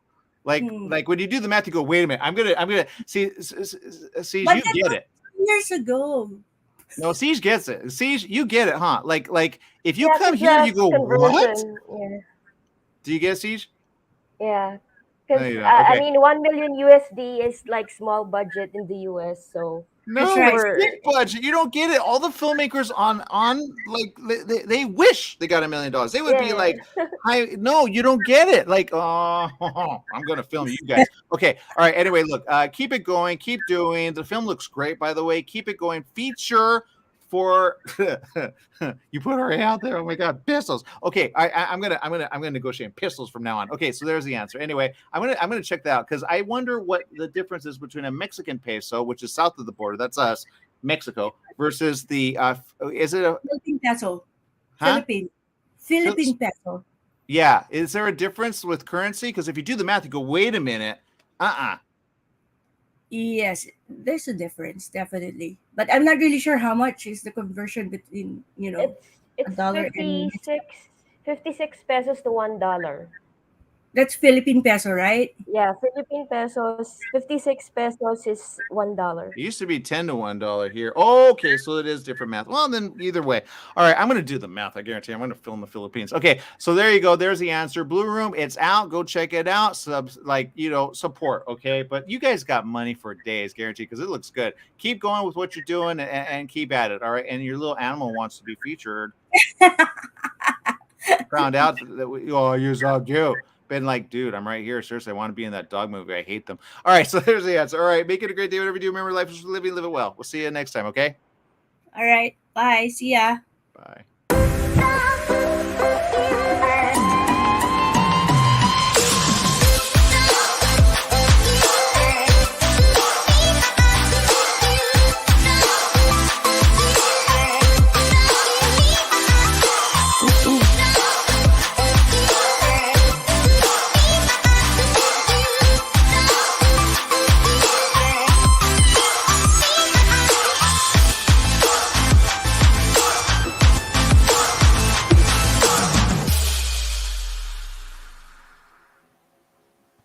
We're here with Natalie, and look, you guys are doing some pretty good stuff. I will say, keep it going. I love that, look, the red carpet, you guys got dressed up. Okay, that's number one. Number two, this story is very interesting, right? And it's a story, but it's something, and I could be, let's see, here it is. Tell me about it, because it's a video, right? And it's a song, right? Who wrote it? It's a music video. Aaron, it's a music video. Yeah, let's get that. It's a music video. I wrote it. Hi, everybody. Awesome. Carolyn here. job. The artist. Yeah, the recording artist, songwriter, and a whole bunch of other things if we're going to get into it later. But yeah, I wrote the song. It's called Ella y no conmigo. That translates to her and not with me, which is not like the best translation. But basically, the song is about the joy that can happen and grow when maybe you are not chosen for something, maybe that you are not the one that is chosen for whatever specific thing, if you want to take it into a generalization. But the music video itself, it speaks about a girl who catches her man doing something that he shouldn't have been doing. And she's kind of celebrating that she wasn't chosen and wasn't his priority. And the music video doesn't go into the sadness of it. It goes into the joy as she actually ends up finding happiness within her roots, within where she's from, within her family, and then also within some new love that she finds. And fun fact about the music video, it was shot in my hometown neighborhood. I'm originally from Inwood, New York City, so like Washington Heights area. And it was shot in my childhood bodega that I used to go into when I was little, a little girl. My whole entire family lives on this block. So it was such a huge celebration in that. And then a little fun fact, my husband is in the music video and is the man that I end up being with. And at the time, he was my fiance. So there's a lot going on, Aaron. There's a lot going on. I can tell. And Natalie, how did, like, you know, kind of being part of this? What was, you know, because sometimes, and I've helped produce and I didn't do anything like really big. I just kind of put some people together and you're a producer. I said, awesome. Okay. But it was a music video. And I was like, I'm way in over my head. Thank God the director had the vision, you know? Well, Daryl and I actually know each other for a long time. We're longtime friends. And this is our second music video that we're working on together on. And so when she finished the song, she sent it to me and was like, we have another one. And we started getting into it. We shot this. We came up with the idea and shot it within a 2 weeks time span. And it was edited in about another 2 weeks. That's wow. You could do a lot. Okay. So here's a question. If you were like, let's say somebody brought you on and they said, A, would you do it? And B, like, you know, would you be like, I have my own thing? Or because I see sometimes people get, and I'm good about that, but like, you want to get with someone, like, if you could, who would you get with? Because this was definitely your thing, right? And but like, let's say, you know, you do it with someone pretty big. Who would you do it with? Like, bring them on to your project, you know what I mean? Or have them do it with you guys. I'm a little confused. In what sense do you mean? Well, okay. The music video, it's on the lyrics that you like put out there, right? That's what I understand, right? So my question is, would you do this? Like, if let's say there's someone that comes to the festival, and you never know who's there, and they go, ooh, I like that look. Would you guys be ready to do that for a musical person where you say, oh, that's competition? Oh, well, we wouldn't see it as competition, more so an opportunity to collaborate. And of course, for sure. You know, if they like what we're doing and we like what they're doing, why not? Yeah. Right. Yeah, Natalie and I have known each other for a really long time. We're college friends. So like this collab has always been just like a friendship collab, and Natalie and I have worked. I mean, I have another music video that we did that's called Still Calling. And it's what I love about working with Natalie, and just to like give her like her own like moment of recognition here, is that Natalie, I can give Natalie like any kind of budget and she can make anything from anything. I mean, if we want to talk about budgeting or anything along those lines, my first video, Still Calling, was like 35,000. And this video, Ella Vino Conmigo, we had 5K. And Natalie did such an incredible job in making that happen. We shot in one day. I mean, everybody that was a part of that set just like kicked into high gear. And I think something that I really enjoy, especially within our circle of women, our entire team is a real strong team of women, and it's just awesome and powerful. And like when we come together, we all just get so much done. And I'm really a big believer in holding on to the people that I work with and valuing those relationships and continuing those, because we all grow together. And Natalie's just always been somebody who I've had on my right hand. I mean, she is my right hand. But also, like, you know, we've loved to incorporate new people, and every time we meet new people, Natalie can probably vouch for this, we always like talk about it and get hype and love to, you know, connect with other people. So we're really looking forward to coming out to this festival and seeing like people that we meet. And I'm from New York, so y'all gonna get a lot of New York energy, okay? Same here. But we're really excited because I work out in LA all the time, and Natalie's been out there and all. Yeah, so we bi-coastal girls. Mm-hmm. Well, I love that you're doing it. Sometimes people go, why do you have a video in a festival? I say, because it's creative, man. You never know. Like, we had someone on earlier. She got awarded something years ago for her commercial video, right? And now she did a feature. She was on earlier, and I'm like, you never know. So is there a feature in the works with you? Like, you know, because that is what a video is when it comes to music, right? It's a story. Yeah, it is. Man, Aaron, I've loved music videos since I was a kid. I mean, VH1, MTV, like that was my, as an artist, as a musical artist, it's just me and Natalie love music videos. I mean, it's just, I think, so important to the storytelling, so important to show the artist that you are. And there's so much fun. Like, they're just so much fun to do. So any chance that, I have some new music coming out, Natalie is always on top of that. I mean, I'm an actor as well. So I do TV film, and I have a movie that I just filmed in New York. I just got back for that. And I'm a Broadway performer. I've been in a couple of big Broadway hits and singing, dancing, and acting. So I have my hands in a lot of things. Natalie, I know, also just recently won an award. So I'll let her brag about herself. Yes, please. Thank you. I do want to say thank you for that little shout out earlier. But yeah, even though I do music videos, I'm also very much into the narrative film. So I did win a screenwriting award last month for a short film that I'm going to turn into a tiny series. And long form commercials are another thing that I want to go into. And that's that. But on the mini series that I'm working on, I actually wrote that, and I haven't even written in over like a decade. So that was shocking. And it was a kind of a film where the challenge was to not spend a single dime. You just needed to rely on your network and the resources you have. And it turned out like everything was just falling in place, and it was great. And it really just actually surprising to me was comparable to other short films that I had spent about $5,000 on. So that is just something I'm super proud of as well. And also the thing that encouraged me to kind of say, let's turn this into a 3-part series. That short film was about a male coming into his manhood by challenging his mother to actually accept the woman that he wants to marry. So the first episode is that kind of situation. The second one that I'm currently writing right now is the sit-down dinner that his mother, and the fiance are having, and we'll see if they get to the altar. Okay, well, first of all, congratulations. I'm glad you guys found each other. I'm sure you guys can help each other on the other projects that you're doing.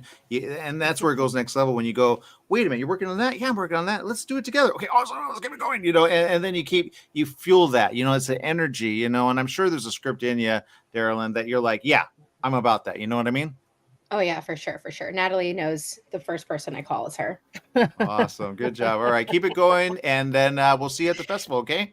Absolutely, Aaron. Have a great night. Thanks for having us. You too. Okay, more right after this. In the beginning, all films were short. It's not a charity. We're not here to help you. We're not here to help your cause. We're there to make our money make money. It probably takes a year to 2 years to really start seeing money. That title of executive producer on a feature is not the same as the title of executive producer on a television show. Because what you're seeing on television right now is history in terms of where decisions are being made today.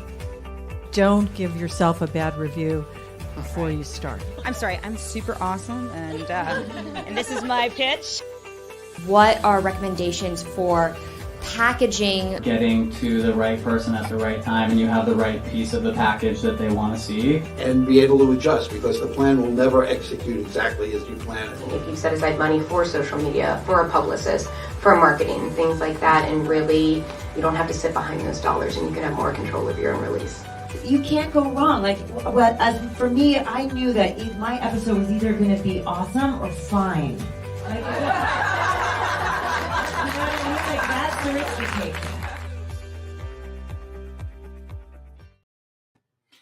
So there's a lot going on here at La Femme, and I can tell you right now, there is so much that you're going to want to definitely pay attention. Go to lafemme.org, and you'll get all the information right there. You're going to appreciate it. You're going to love it, and I guarantee there's a lot of films. Let me just show you a list of the films that are here. All these films are, I know they're submitted, and but the team that actually puts it together, they say, you know what, we want to do that one, that one, that one, that one. If you look at some of the titles there, we already interviewed a couple of them. Right? Isn't it like it makes you want to go and see it, right? So you can actually see it. You just have to get a ticket at LA Live, Regal. It's at the Regal Cinema, playing right next to all the big, shows. That's the great thing about it. And it's very expensive, my God. So Leslie always puts, a team together every single year and says, okay, what are we going to put out there that people are going to want to watch, right? And some of them, they're a little short. Then they have the feature And then, but if you get it all, then you can watch them all, and then you get invited to the party. All right. So there's going to be an award ceremony, and there's going to be a lot of people winning, and because I know people promote other festivals while they're here because they get, and all of them. So some of them they come out to, and I tell you, if you can come out to LA and make a couple meetings while you're here, do that. Okay, because I guarantee you're gonna love it. There's Iris, which is so amazing. Look at that. And then the Jacques, as we just spoke to the person a little earlier. Anyway, we're gonna premiere this again and again and again. So go watch it, check it out. And there you go. All right. Look at that. Maya looks so good. Midnight. And look at that. I'm telling you, they really went really big with some of the promotional art pieces there, because that could sell or break a, movie. But some of these are shorts. It's very interesting how much time they put into that. I'm seriously look at that. You want to see Pivot just based on that. All right. We're going to be back with more right after this. Stay tuned.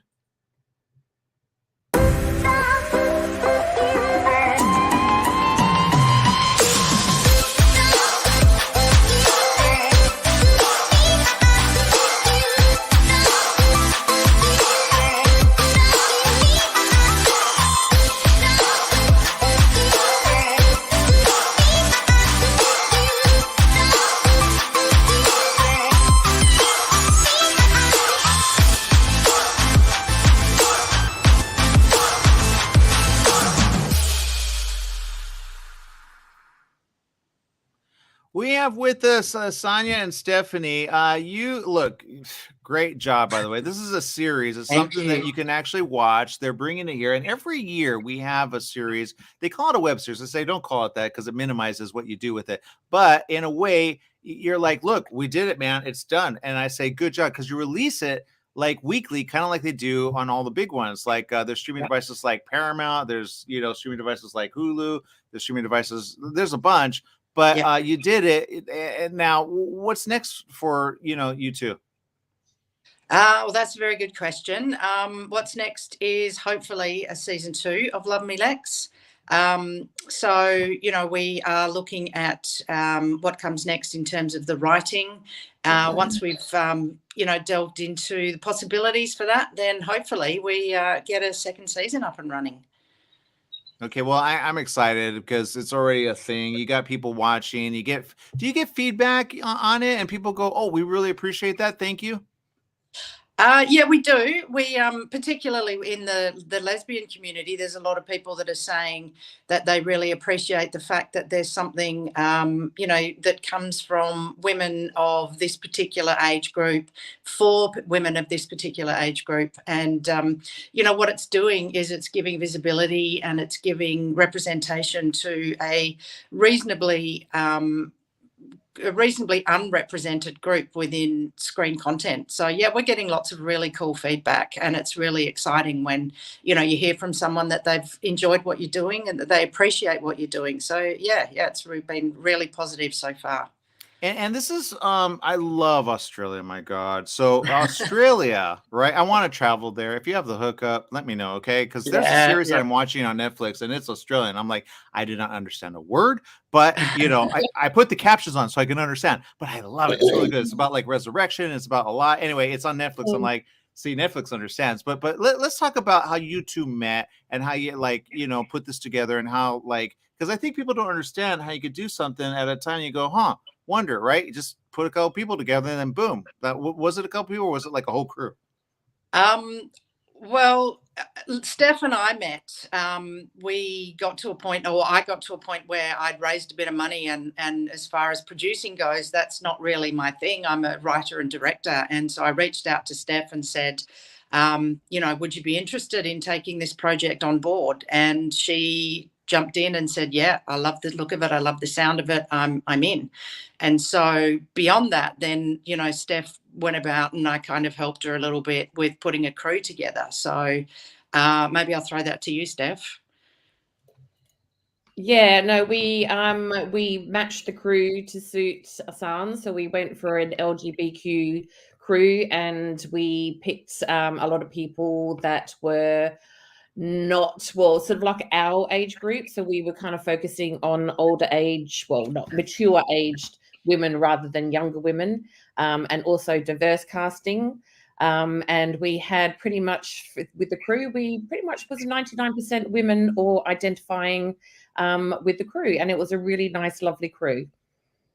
Okay, and I'm telling you, Australia. I remember a interview that somebody had, and it was like it was Mad Max, okay, and people go, why is like Mel Gibson so with it? He goes, honestly, it's because you have to do everything with the rest, right? Meaning everybody pitches it, including the actors. They're not like, I'm an actor, how dare you, So and that's what I love about Australia. You guys are so that. So keep it going, keep it, But Thank you. what's for next season? Because people on the first season, they and those that haven't seen, what would you say to those about first season? First season is, I guess, what you'd call a romantic comedy drama, and it's really just about the potholes and the pitfalls of being in your 40s and trying to get out there and to date and to find someone. And it's different. It's different when you're a bit older than when you're younger, and so. It comes down to a love triangle as well. Main character's got a couple of people that are pursuing her. And so it's really about, real life. It's about people who are looking for love and people who are trying to find their way in the dating game when they're a little bit outside the kind of normal expected age group that you would see that. And the fact that they're two women or three women, I don't think actually, detracts from the kind of audience that we're looking for. I think anybody can relate to the situation, and anybody can feel as though they're seeing a little bit of themselves in what's going on. So, yeah, that's kind of what's happening in the first season. And the second season, well, I probably don't want to say too much about the second season because that will give away the end of the first season. So yeah, but the two main characters will continue on from the point where we're at the moment. Well, I love that you did it. Keep it going. I know you have an audience already, and that's kind of the thing. And then I go, okay, if you had money, what would you do with it? Would you do something with it? Like, the series like HBO and there's some others like Showtime, Reels. I think they're doing something with that, where they have a series and it could start. We've had one. I do not remember the name of it, but it was just a little thing. And then they got like something big. And I'm like, oh, and then there was one that looked like the one that they did. Go, huh, interesting. But anyway, keep it going. All right. And keep doing what you're doing. And are you going to come in? Are you over there? Or is it just, where are you Yeah, at? we're in Perth, Western Australia. It's Sunday morning for us here. So unfortunately, as much as we'd love to come in and be there, it's not going to happen this time. But next time with season 2, we'll make the trip over. Yeah. The only thing we know about Australia lately is the fires. So thank God there are no fires, right? No, there's no fires where we are at the moment. So we're very happy about that. Did they ever get an answer on what started because I have a theory on that. How does it start all around the whole, It was just, I think, a set of circumstances that, who knows, that they never really knew whether someone threw down a match or whether it was just a spontaneous thing. But yeah, it was pretty full on. Yeah. You got Hawaii too that just had their thing. You're like, what happened there? So anyway, all right. Thank you for making it with us and keep it going. Okay. And tell all Australians I am looking for a place, hook me up. Yeah. We'll look out for you next time there's a spot. See, you could open it up to me, but whatever. All right. They always do that. They pass it. They go, you can stay with me. There's a room. I'll stay in an office, okay? But anyway, all right. There is definitely a room here, so hit me up if you're heading this way. Thank you. So you got to push it a little. I know you guys are nice. You like come and bring a production thing, and then we're talking. All right. Make it a great day. Thank you. We'll see you around the corner. Thanks, Erin. Bye. Thank you. Bye. In the beginning, all films were short.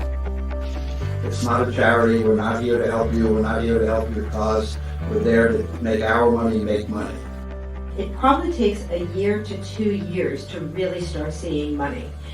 That title of executive producer on a feature is not the same as the title of executive producer on a television show. Don't give yourself a bad review before you start. I'm sorry, I'm super awesome, and this is my pitch. It's that time. It's another anime. I'm not going to learn. I cannot wait on this. Okay, Jung, you got something here that I want to, I guarantee there are, people that want to see this. It's called Ordinary Special Day. It's an animated short film. I got so many questions on this. Okay. What's it about, first of all? It's about a girl who like have the same routine.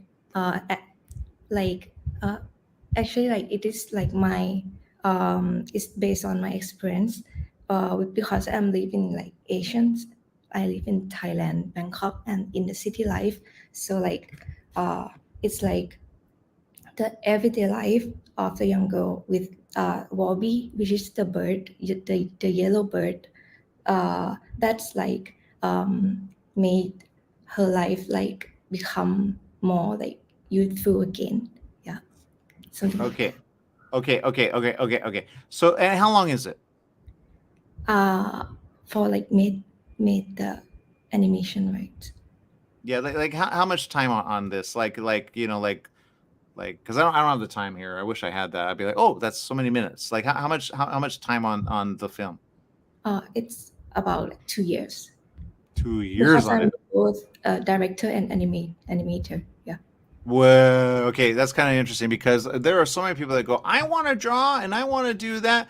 What did you use to do that? Because I don't think people understand. Because you're going to be for hire, I guarantee it. But people are going to want to hire you so much. But here's the question I have for you: the program. What do you use to animate? I use iPad for animate.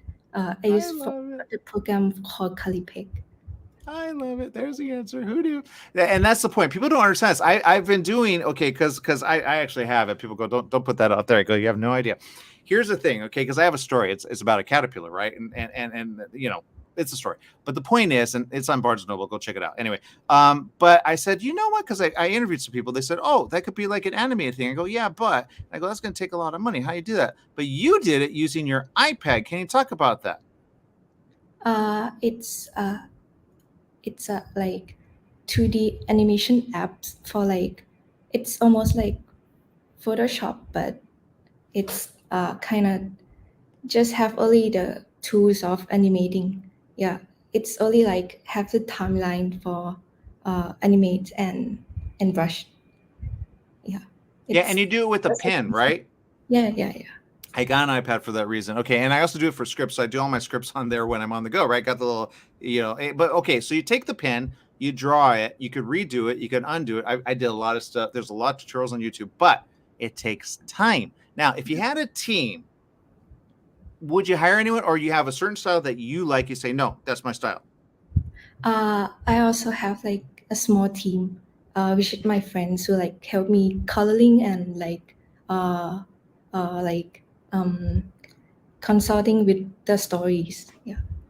Okay, I love it. There are so many people that don't even understand, and this is a great thing because some of the programs, and you may have heard of them, they animate for you, but you got to do like a little. But I want them to do it where it kind of sees it and then it makes it happen. And there's certain programs that AI is doing, and I'm telling you, they're all over the place. But I think it could go next level with motion capture. So if you did it, because there's a program, okay, there's a program, and I have it actually. And what you do is they call it something.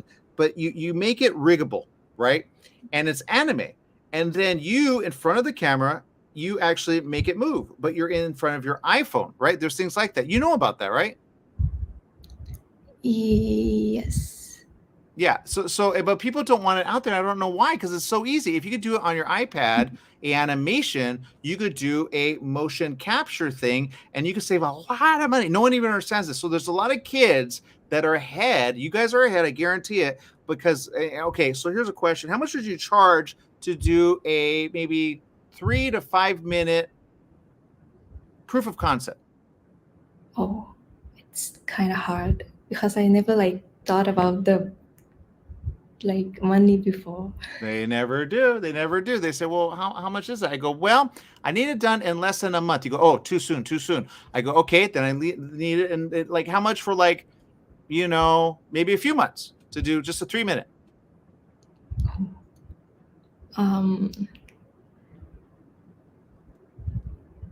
I think that's a lot. See, everyone says, I don't know why. And I go, look, is it like 1,000? Is it like 8,000? Is it 9,000? Is it 10,000? Is it 20,000? Is it 30,000? How much is it to do a 3 minute?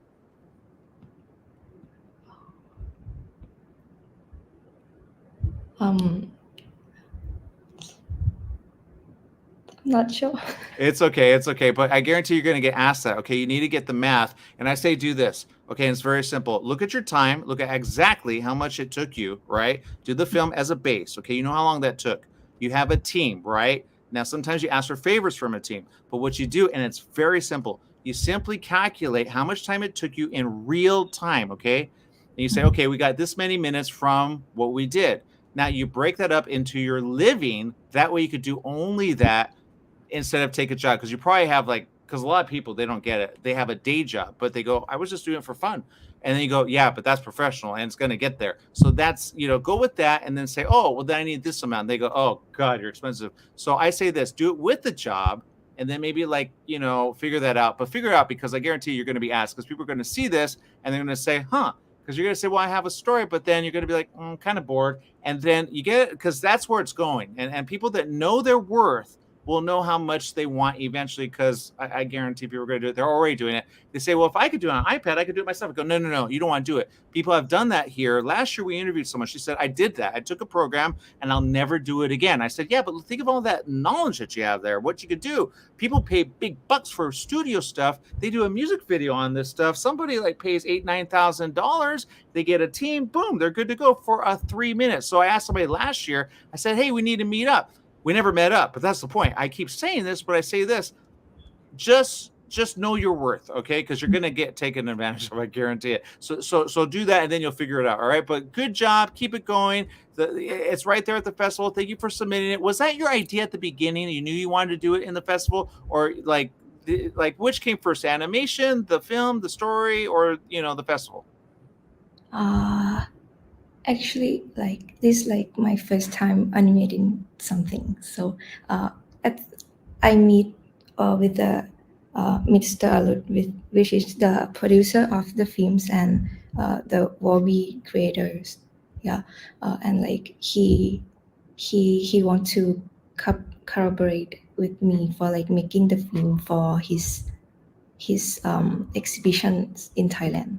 Yeah, and then it's the film came out great. I really like it and really enjoy animating the something. So it's so I would like to share to the festival, the film festival.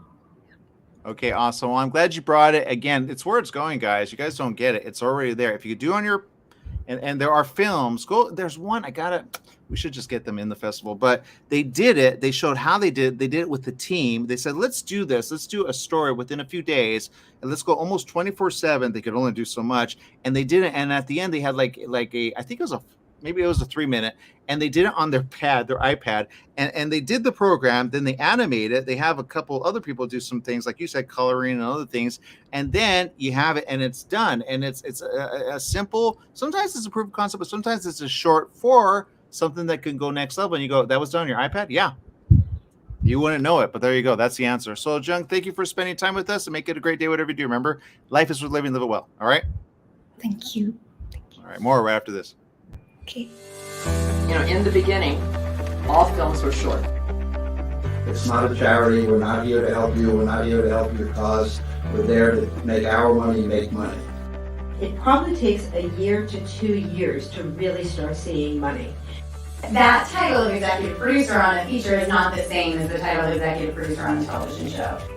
Don't give yourself a bad review before you start. I'm sorry, I'm super awesome, and this is my pitch.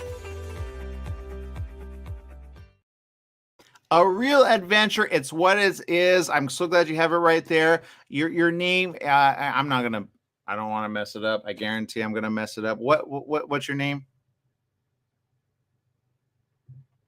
Oh, we need your mic. Is your mic?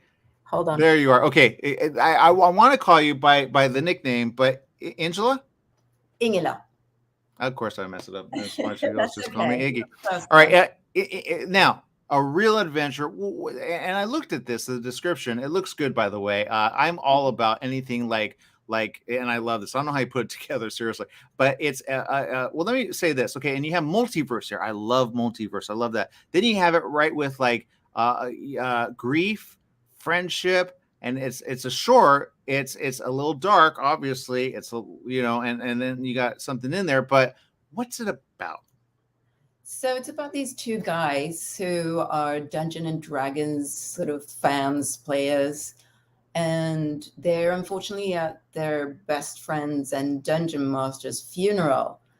And as they're just saying their last goodbyes, they're like the only ones left in the church.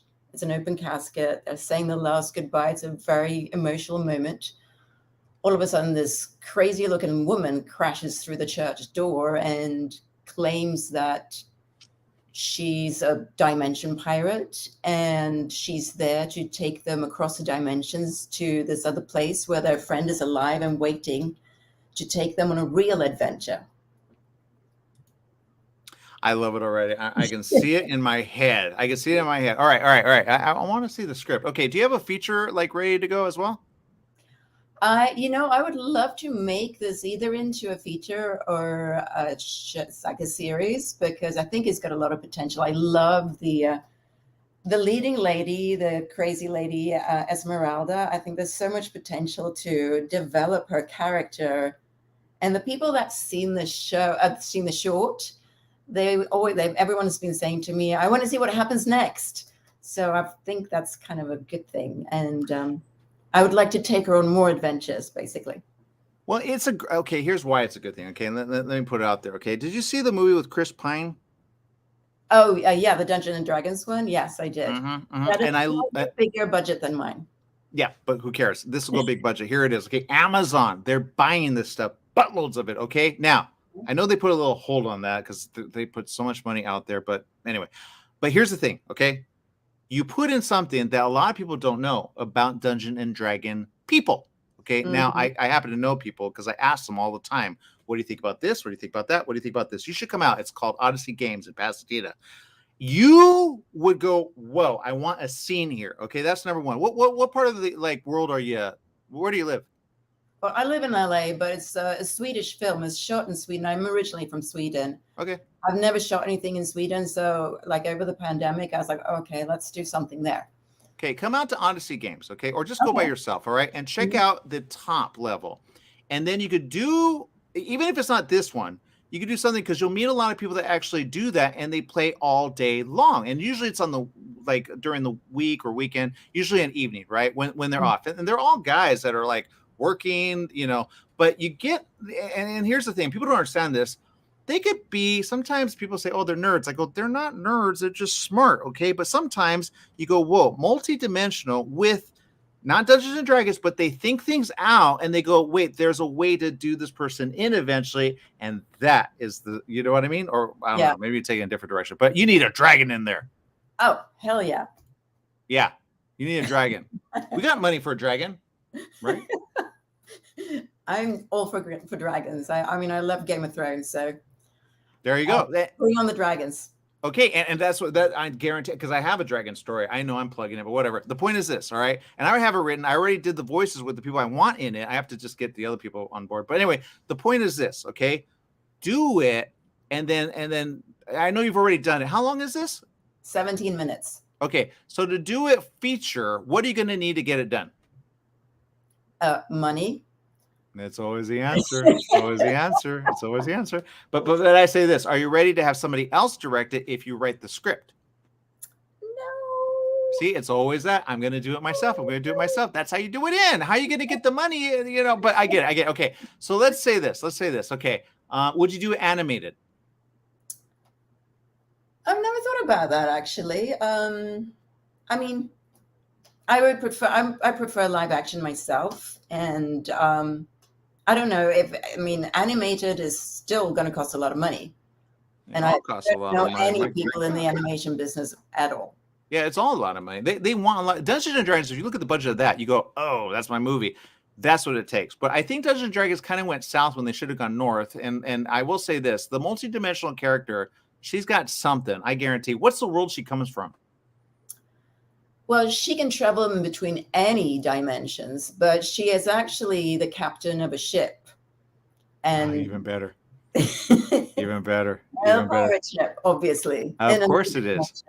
Of course it is. I have a guy. I'm going to say this right now. We've been working on it for a while, and I said literally months ago, I said, send me the script. I think it's right. It's called Lady Pirates. Okay, or Lady Pirate, whatever you want. Yeah, it's a thing now. Because he says, did you know? And I go, yeah, it's out there now. But at the time, and this was like years ago, he said to me, he said, did you know that there are women pirates in history, but they kind of kept it under wraps? I know. I'm actually, after doing this, I was like, oh, I want to do more pirate movies. So I did a lot of research about all the pirate ladies that are out there as well. So maybe we should talk.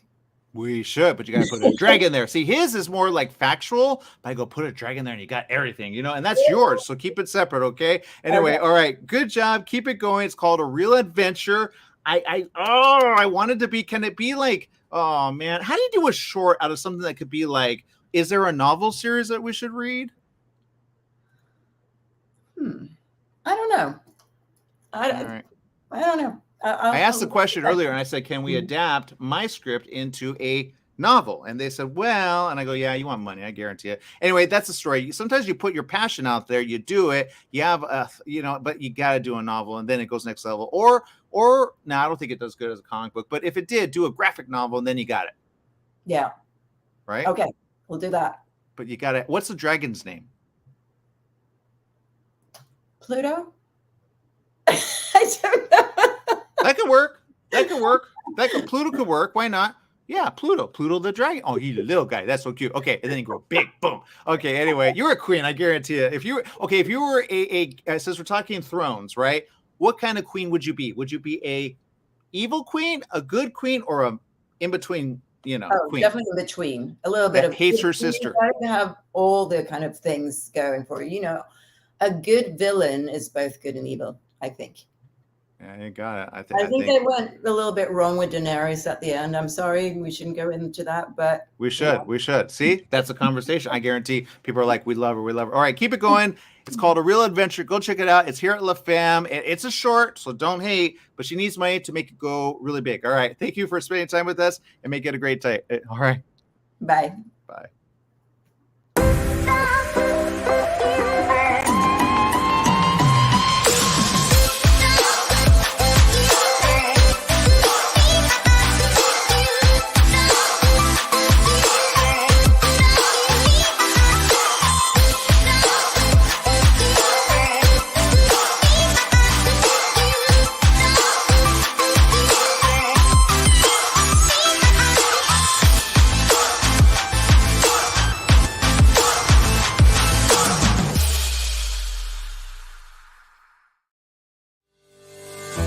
In the beginning, all films were short.